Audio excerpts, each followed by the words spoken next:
तो फिल्म की शुरुआत में हमें एक ताकतवर इंसान फिनिस्ट और उसके चेले एंडी को दिखाया जाता है। फिनिस्ट इस मर्तबा जंगल में एक ऐसे जायंट पिग को पकड़ने आया था जो आए दिन गांव वालों की फसलों को नुकसान पहुंचाकर गांव वालों को तंग करता था। इस इतने बड़े पिग के सामने आकर भी बहादुर फिनिस्ट डरता नहीं और अपने साथी एंडी से कहता है, सबके लिए मैं हीरो हूँ और इसे कंट्रोल करके मैं अपनी पोजीशन बनाए रखना चाहता हूँ। वो अब अपना वेपन लिए इस पिग पर हमला शुरू कर देता है, पर इन छोटे हमलों का इस पिग पर कोई असर नहीं था। एंडी भी फिनिस्ट की मदद के लिए इस पिग के ऊपर अपने नेज़े से जब हमला करता है तो नेज़ा पिग के नाक के अंदर जाकर वो गुस्से में नींद से जाग जाता है। वो अपने गुस्से में एंडी को मारने के लिए बढ़ा ही कि फिनिस्ट उसे रोकने के लिए सामने आ गया। उसने पूरा जोर लगाया पर पिग को रोक ना पाया। उल्टा पिग ने ही अपने थोड़े से जोर से उसे हवा में उड़ा दिया और फिनिस्ट दोबारा आकर पिग के ऊपर ही गिर गया। पिग को कंट्रोल करने के लिए एंडी ने फिनिस्ट के पास एक रस्सी फेंकी जिसे फिनिस्ट ने पकड़ भी लिया, लेकिन अगले ही पल वो पिग उड़ने लगा था। फिनिस्ट ने इसी रस्सी को उस पिग के दोनों पंखों और उसके सींग के इर्द गिर्द बांधकर उसे अपने कंट्रोल में कर लिया और फिर उसे अपने इशारों पर उड़ाते हुए ले गया गांव के अंदर। और जब सबने देखा कि इतने बड़े पिग को भी फिनिस्ट ने अपने कंट्रोल में कर लिया था तो सारे अब फिनिस्ट के नारे लगाने लगे। इसी क्राउड के अंदर बाबा यागा नामी एक जादूगरनी भी थी जो फिनिस्ट से कहती है, अगर तुम्हारे अंदर इतना जोर है तो तुम साबित करके दिखाओ। मेरे घर के सामने वाली नदी में एक बहुत बड़ा पत्थर आ गया है जिससे पानी आगे नहीं जा पा रहा। अगर तुम उसे हटा दो तो मैं तुम्हारा टैलेंट मान जाऊंगी। फिनिस्ट ये बात अना पे ले लेता है कि मैंने इतने बड़े बड़े काम किए और तुम मुझे इतना सा काम करने को कह रही हो। वो अब अपने बहादुरी की किस्से सुनाने लगा तो यागा बोली, क्या पता इसमें से कितने असल हैं और कितने नकल। ये सुनकर सब हंसने लगे और फिनिस्ट गुस्से में चला गया अपने घर। उसे अब यागा पर बहुत गुस्सा आ रहा था। आज सब उसकी बहादुरी की तारीफ करने के बजाय उसका मजाक उड़ाने लगे थे। उसे अपनी इस बेइज्जती का बदला लेना था। उसे कुछ ऐसा करना था जिससे दोबारा सब उसकी वाहवाही करें। तो एंडी कहता है, हाँ एक रास्ता है। सामने वो जो टॉवर नजर आ रहा है ना, माना जाता है कि उसमें एक मॉन्स्टर ने एक बहुत ही खूबसूरत लड़की को कैद किया हुआ है। वो लड़की आम नहीं बल्कि एक शहजादी है।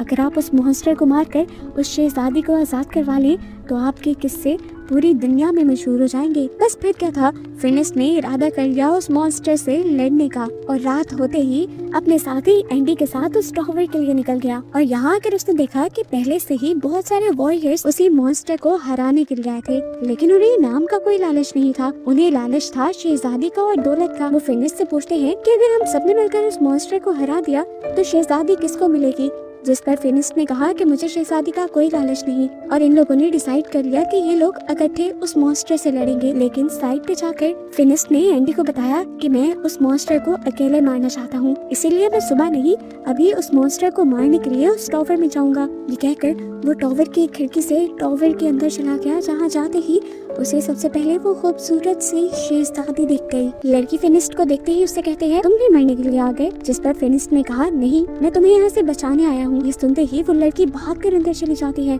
उस लड़की को रोकने के लिए फिनिस्ट उसका हाथ पकड़ लेता है और वो लड़की जल्दी से अपना हाथ छुड़वाकर एक टॉवर के पीछे चली जाती है। और पीछे से ही तभी अचानक कोई सांप फिनिस्ट के ऊपर हमला कर देता है। फिनिस्ट भी इस सांप से लड़ने लग जाता है, लेकिन कुछ ही सेकंड बाद रिवील होता है कि ये कोई आम सांप नहीं था। ये असल में उस मॉन्स्टर की दुम थी जिससे लड़ने के लिए फिनिस्ट यहाँ आया था। ये देखते हुए वो पहले इस मॉन्स्टर के ऊपर काफी सारे वार करता है, लेकिन जब सारे वार से हार जाता है तब वो मॉन्स्टर की दुम को यानी सांप वाले मुंह को पकड़ लेता है और अपनी पूरी ताकत लगाते हुए उस सांप के मुंह को चीरने की कोशिश करता है। और यहाँ पर वो सांप अपना जहर उसकी आंखों में उगल देता है, जिसकी वजह से अब फिनिस्ट को नजर आना बंद हो गया था। वो अंधा हो गया था। अंधा होने के बाद भी फिनिस्ट हार नहीं मानता और अपने पाँव से टटोलते हुए अपना वेपन ढूंढ लेता है और दोबारा से उस मॉन्स्टर के ऊपर हमला करता है, लेकिन मॉन्स्टर तो अब जैसे सामने से गायब हो चुका था। फिनिस्ट हमला कर करके इस टॉवर को तोड़ने लग गया। टॉवर टूटने की आवाज से तो सारे के सारे वॉरियर्स भी उठ खड़े हुए और फौरन से टॉवर वाले मलबे पे आए। उन्होंने यहाँ देखा तो इन्हें ना तो वो मॉन्स्टर मिला और ना ही शहजादी मिली, बस मलबे में दबा फिनिस्ट इन्हें दिखा। एंडी को जब पता चला कि फिनिस्ट की आंखें चली गई हैं तो वो उसे लेकर अब उसके घर छोड़ देता है। फिनिस्ट बहुत ज्यादा एग्रेशन में था, गुस्से में था अपनी आंखों के चले जाने की वजह से। उसकी ये हालत एंडी से देखी नहीं जाती और वो बाबा यागा के पास जाता है। उसने बाबा यागा को सब बताया कि किस तरह फिनिस्ट की आंखें चली गई हैं और वो उससे मदद लेने के लिए आया है। लेकिन बाबा यागा ने उसकी मदद करने के लिए साफ इनकार कर दिया क्योंकि फिनिस्ट ने भी उसकी मदद नहीं की थी। ये बात जब फिनिस्ट को पता चली तो वो बहुत उदास हो गया। वक्त गुजरता रहा और एंडी ने भी उसके पास आना अब कम कर दिया था। वो अपने सारे काम किसी तरह करता था, बाहर जाकर फल भी खरीद के लाता था, लेकिन रास्ते में ही बच्चे उसका फल चुरा लिया करते थे क्योंकि उसे नजर तो आता नहीं था। अब तो उसके पैसे भी खत्म होने लगे थे। एक दिन जब एंडी उसके घर आया तो उसने गुस्से में एंडी को खुद ही कह दिया कि तुम्हारे लिए मेरे पास कोई काम नहीं, तुम चाहो तो अपना दूसरा काम ढूंढ लो।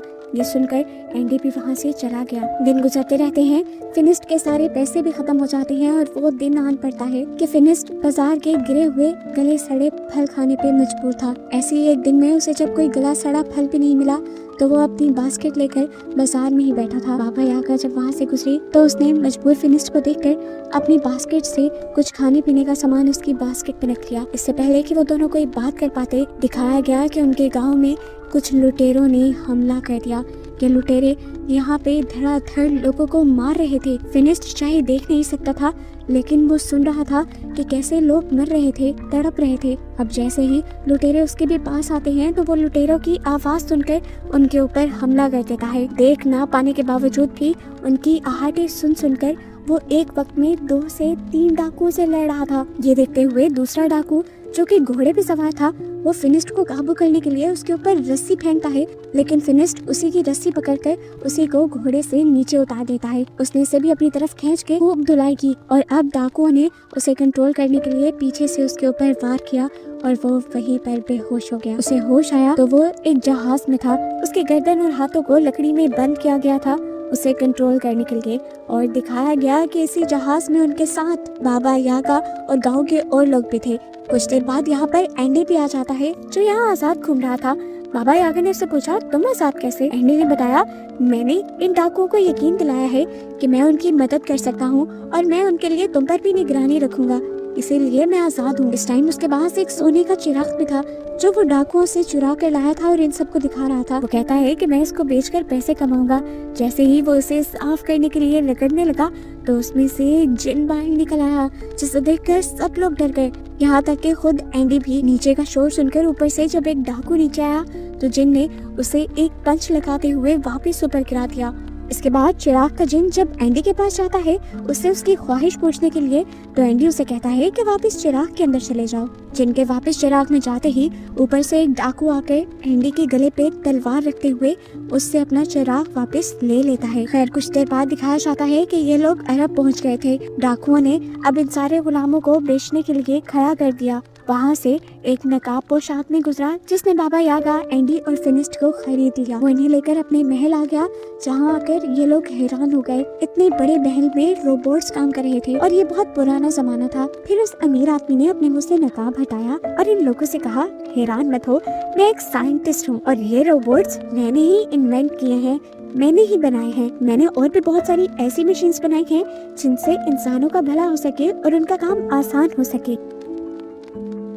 फिनिस्ट भी यहाँ उसे अपने पास की कहानी बताता है कि वो पहले एक बहुत ज्यादा ताकतवर इंसान था, लेकिन फिर अंधा होने के बाद उसकी लाइफ बहुत बेकार हो गई। साइंटिस्ट ने कहा, हाँ मैंने तुम्हारे बारे में और बाबा यागा के बारे में सुना है, वरना तो मैं गुलामों को खरीद कर आजाद कर देता हूँ। खाने का टाइम हो रहा था। साइंटिस्ट अपने रोबोट से इन लोगों के लिए खाना मंगवाता है और ये लोग बहुत इम्प्रेस हो जाते हैं। ड्राइवर को लग रहा था कि ये कोई जादू है, जिस पर साइंटिस्ट बताता है, नहीं मैं पिछले 500 साल से इनके ऊपर काम कर रहा था। ये सुनकर यागा हैरान हो जाती है और उनसे पूछते हैं, 500 साल से? आप अभी तक इतने जवान कैसे हैं? फिर साइंटिस्ट बताता है कि मैंने एक ऐसा लिक्विड भी तैयार किया है जो इंसानों को कई सालों तक जवान रखता है, और उसी लिक्विड से मैंने अपनी उम्र भी बढ़ाई है, अपने आप को जवान भी रखा है और अपने काम को भी आगे बढ़ाया है। वो अब इन्हें अपनी लैब दिखाने के लिए ले जाता है और फिनिस्ट उससे पूछता है, वो खास किस्म का लिक्विड आपने कैसे तैयार किया था? क्या उससे मेरी आंखें ठीक हो सकती हैं? साइंटिस्ट कहता है, उससे तो नहीं, लेकिन हाँ, तुम्हारे लिए मेरे पास कुछ और है। वो यहाँ पर उसे एक ग्लासेस देता है जिसकी मदद से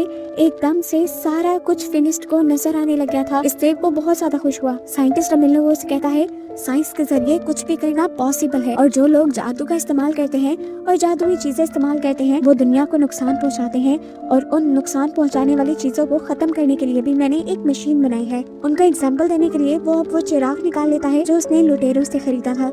यागा ने उसे वार्न भी किया कि तुम उससे दूर रहो, लेकिन साइंटिस्ट डरा नहीं और उसने चिराग को घिस दिया जिसमें से जीनी बाहर निकला, और फिर उसने अपनी मशीन ऑन कर दी जिस मशीन ने घूमते हुए जीनी को अपने अंदर सक कर लिया था। उसके खत्म होते ही साइंटिस्ट उन लोगों से कहता है देखो, मैंने इस जीनी को भी खत्म कर दिया।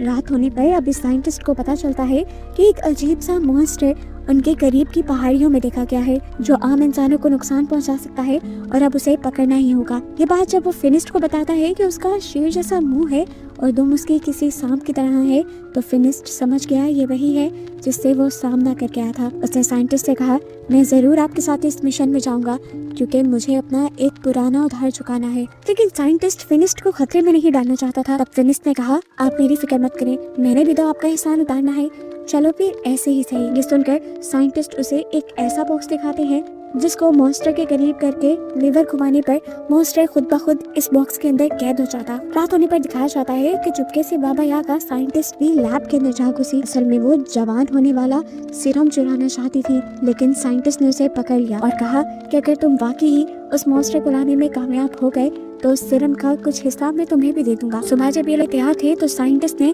इन्हें अपना गोल उड़ने वाला प्लेन दिखाया जो उस टाइम की बहुत अच्छी क्रिएशन थी। वो इन्हें इसे चलाना सिखाता है और बताता है कि इसके जरिए वो कुछ ही मिनट में लंबा फासला तय कर लेंगे। जाने से पहले साइंटिस्ट ने उन्हें ये भी कहा था कि मुझे वो मॉन्स्टर जिंदा चाहिए, उसे मार कर यहाँ नहीं लेके आना। यहाँ पर साइंटिस्ट फिनिस्ट को फिनिस्ट का हथियार भी देते हैं जिसे अब उन्होंने बहुत एडवांस बना दिया था। इसके बटन दबाने पे इसके अंदर से नई नई चीजें निकल रही थी जिससे फिनिस्ट और भी ज्यादा खुश हो गया। ये लोग अब उस प्लेन में बैठ के सफर शुरू कर देते हैं और प्लेन जल्द ही इन्हें उस पहाड़ी तक पहुंचा देता है जहां पर वो मॉन्स्टर था। काफी देर ढूंढने के बाद आखिरकार फिनिस्ट को उस मॉन्स्टर के पांव के निशान दिख जाते हैं। वो निशान एक घर के अंदर जा रहे थे जिसके सामने वो अपना बॉक्स रख देता है जिसमें उसने मॉन्स्टर को कैद करना था। अब फिनिस्ट को तो सिर्फ उसे ट्रैप करना था, इसीलिए वो बड़े मजे से अंदर गया और अपने वेपन का बटन दबाते हुए उसने सिर्फ मॉन्स्टर को ललकारा। मॉन्स्टर को चोट पहुंचाकर वो बाहर आ गया। कुछ जब वो तेजी से बाहर निकल रहा था तो गलती से उसका सर एक दरख्त से टकराने की वजह से वो बेहोश हो गया और मॉन्स्टर भी अब अपनी गार से बाहर निकल आया। इससे पहले कि वो मॉन्स्टर फिनिस्ट को नुकसान पहुंचाता, मॉन्स्टर के बाहर निकलते ही बाबा यागा जल्दी से उस बॉक्स का लीवर दबा देती है जिसमें से बहुत सारी चेन्स निकलकर उस मॉन्स्टर को पकड़कर अपने अंदर कैद कर लेती हैं और बाबा यागा ही फिर दोबारा लीवर दबाकर इस पिंजरे को बंद कर देती है। कुछ देर बाद फिनिस्ट को भी होश आ गया था और ये लोग अपना वापसी का सफर करने लग जाते हैं। सफर काफी लंबा था, आधे रास्ते में रात हो गई और ये लोग सो गए। अब रात में फिनिस्ट को पिंजरे के अंदर से किसी लड़की की आवाज आई। क्यूरियोसिटी में उसने पिंजरा खोलने का फैसला किया, हालांकि बाबा यागा उसे मना भी कर रही थी, लेकिन फिनिस्ट उस पिंजरे को खोल लेता है और क्या देखता है कि इसके अंदर वही शहजादी थी जिसके बारे में कहानियां बनी हुई थी। बाबा यागा बोली इसका मतलब वो मॉन्स्टर ही असल में शहजादी है। यागा पीछे से आवाज लगाती है फिनिस्ट उसे बाहर मत निकालना, उसे बाहर निकालना खतरनाक हो सकता है। लेकिन फिनिस्ट उसकी नहीं सुन रहा था क्योंकि उसे शहजादी पसंद आ गई थी। इससे पहले कि वो हाथ पकड़कर शहजादी को वहाँ से बाहर निकाल लेता, पीछे से बाबा यागा लीवर घुमाकर उस पिंजरे को दोबारा से बंद कर देती है और फिनिस्ट भी अंदर ही कैद हो जाता है। अंदर हम देखते हैं कि वो लड़की फिनिस्ट को अपना हाथ नहीं पकड़ाती और बताती है कि मुझ पे एक कर्ज है, जब भी मेरा हाथ कोई आदमी पकड़ता है तो मैं उस जंगली मॉन्स्टर में बदल जाती हूँ। लेकिन मैं बुरी नहीं हूँ, मैं जल्दी किसी को नुकसान नहीं पहुँचाती तब तक कोई मुझे नुकसान पहुंचाने की कोशिश ना करे और मेरी वजह से किसी को नुकसान ना हो, इसलिए मैं दूर पहाड़ों पर रहती हूँ, लेकिन कहीं भी इंसान मुझे जिंदा जीने ही नहीं देते। नेक्स्ट सीन में हम साइंटिस्ट को देखते हैं जिसने एक किसान की बिल्ली चुराई थी। किसान उससे भीख मांगने लगा कि बिल्ली कुछ नहीं बिगाड़ती, हमारा हमें फायदा ही देती है। रात में ये बिल्ली रोशन हो जाती है जिससे हमारा घर जगमगाता है। लेकिन किसान की बात कोई नहीं सुनता और साइंटिस्ट उसकी बिल्ली को ले जाकर उसी मशीन के नीचे रख देते हैं जो किसी भी चीज की जादुई ताकत खींच लेती है और इस तरह उस मशीन ने इस बिल्ली की जादुई ताकत भी खींच ली और उस बिल्ली के जादू से जितना भी सीरम निकलता है उसे जाकर अपने लॉकर में रख देता है, जहां हमें देखने को मिला कि उसने पहले से ही बहुत सारा सीरम इकट्ठा किया हुआ था। यहाँ पर फिनिस्ट और शहजादी को एक दूसरे से प्यार होने लगा है। बाबा यागा और एंडी उन्हें लेकर आ रहे हैं साइंटिस्ट के पास। ये लोग जब साइंटिस्ट के पास पहुंचे तो लैब से दूर खड़े होकर ही साइंटिस्ट को देखने लगे। उन्होंने क्या देखा कि साइंटिस्ट ने एक जादुई परिंदे का सारा जादू खींच लिया और उसे सीरम बनाकर अपने रोबोट्स में डाल दिया। यानी ये रोबोट्स उसकी कोई इन्वेंशंस नहीं थी, ये रोबोट्स भी जादू से चल रहे थे, जिस जादू को वो दूसरी जादुई चीजों से निकाला करता था। बाबा यागा गुस्से में अब उसके सामने आती है और उससे कहती है, तुम झूठे हो, तुम्हारा ये सब काम तुम्हारी इन्वेंशंस नहीं है, तुम्हारे ये रोबोट्स भी जादू से चलते हैं, यहाँ तक कि तुम्हारी उम्र भी इस जादू ने ही लंबी की हुई है और ये जादू तुम मासूम जानवरों को मारकर हासिल करते हो। ये सुनते ही साइंटिस्ट को गुस्सा आ जाता है और वो कहता है, मैं अपना सच जानने वालों को जिंदा नहीं छोड़ता। बाबा यागा और एंडी दोनों डर जाते हैं और वहाँ से भागने लगते हैं। बाबा यागा ने जल्दी से उस शहजादी और फिनिस्ट को भी आजाद कर दिया था क्योंकि वो जानती थी कि अब साइंटिस्ट उनका भी बुरा हाल करेगा। ये सुनते ही वो शहजादी बताती है, मैं उसके बारे में जानती हूँ, वो काफी टाइम से ही मेरे पीछे पड़ा हुआ है। इनकी इन्हीं बातों के दौरान ही यहाँ पर साइंटिस्ट आ जाता है। वो जानता था कि ये लोग यहाँ से भागने की कोशिश करेंगे, इसीलिए अपने सारे ही टर्टल रोबोट से उनको कैद करवा दिया और फिर शहजादी के अंदर से भी जादुई ताकतें सक करने लगा। ये देखकर फिनिस्ट को गुस्सा आ गया और उसने करीब जाकर शहजादी को बचाने की कोशिश की, लेकिन वो बचा तो नहीं पाया, पर शहजादी का हाथ पकड़कर उसे मॉन्स्टर बना दिया। मॉन्स्टर बनते ही शहजादी ने अपनी जंजीरें तोड़ी और वहां से भाग गई। मौका पाते ही जंजीरें तुड़वाकर बाबा यागा और फिनिस्ट भी कैमल के साथ यहाँ से भागने की कोशिश करते हैं, लेकिन साइंटिस्ट के आदमी अब उनके पीछे पड़ चुके थे। बाबा यागा अपने जादू से अपने हाथ में मौजूद तरबूज के कुछ बीजों को तरबूज में बदलकर उनके ऊपर हमला करती है और दूसरी तरफ वो साइंटिस्ट अब अपना एक बहुत बड़ा टर्टल निकाल लेता है बाबा यागा और फिनिस्ट को पकड़ने के लिए। वो किसी भी हाल में पकड़कर उन्हें मारना चाहता था। हालांकि एंडी ने उसे कहा भी कि जितना जादुई सीरम आपके पास है वो काफी नहीं है, लेकिन उसने बात नहीं मानी। वो बड़ा सा टर्टल उसका जैसे ही महल में निकला था तो पूरा महल टूट गया था। तेजी से वो कंट्रोल करते हुए उसे फिनिस्ट और यागा की तरफ करता है, लेकिन यागा और फिनिस्ट आगे भागने लग जाते हैं। तब वो अपने तोप के गोलों से उनके ऊपर हमला करवा देता है। ये देखते हुए कि खतरा बढ़ गया है, फिनिस्ट यागा से कहता है, तुम उसका ध्यान भटकाओ, मैं उसके ऊपर चढ़कर उसको उल्टा करने की कोशिश करता हूँ क्योंकि मैं जानता हूँ उसकी ये सारी चीजें उल्टा होने पर काम नहीं करती। फिनिस्ट के कहने पर यागा उस टैंक के सामने आ जाती है और साइंटिस्ट अपनी इस टैंक के अंदर लगी हुई ही जादू सक करने वाली मशीन से बाबा यागा के अंदर का भी जादू सक करने लग जाता है। जादू सक होने की वजह से बाबा यागा बूढ़ी दिखने लगी थी और ये देखते हुए फिनिस्ट को काफी तरस आया। लेकिन खैर जितनी देर में बाबा यागा ने साइंटिस्ट का ध्यान भटकाया हुआ था, फिनिस्ट भी उसके टर्टल के ऊपर चढ़ गया और ये चीज साइंटिस्ट ने जैसे ही नोटिस की तो उसने टर्टल के टेंटिकल्स निकालकर फिनिस्ट को अपने ऊपर से गिराने की कोशिश की। फिनिस्ट तो नहीं गिरा, लेकिन उसका चश्मा गिर गया जिससे उसे नजर आना बंद हो गया। उसका चश्मा गिरते हुए बाबा यागा देख चुकी थी, इसीलिए बाबा यागा अब उसे नीचे से देख देख के लड़ने की इंस्ट्रक्शन देती है। इतनी ही देर में वो मॉन्स्टर बनी शहजादी भी यहाँ आ चुकी थी, जिन्हें देखकर साइंटिस्ट डर गया। ऊपर से फिनिस्ट ने साइंटिस्ट के टर्टल की गर्दन में भी अपनी जंजीर फंसाकर उसे एकदम से ही उल्टा दिया, जिससे उसके अंदर का सारा जादुई सीरम नीचे गिर गया और साइंटिस्ट बुरी तरह फंस गया।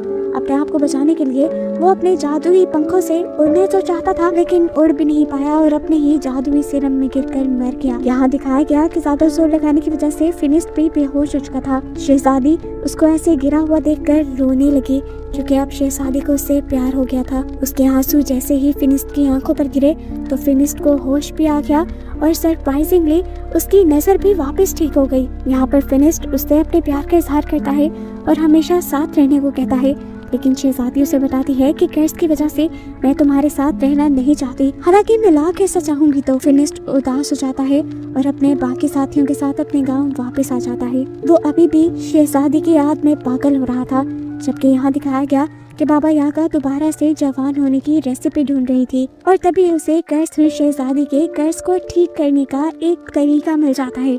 वो खुश होकर फिनिस्ट के पास जाती है और उसे ये खुशखबरी देती है कि उस शहजादी को कर्ज जानबूझकर दिया गया था, जिसमें शहजादी की गलती नहीं थी और इस कर्ज को ठीक किया जा सकता है। और हमें पता चलता है कि ये लोग अगला मिशन कर्ज को हटाने का ही करेंगे। लेकिन फिलहाल के लिए ये मूवी यहीं पर खत्म हो जाती है।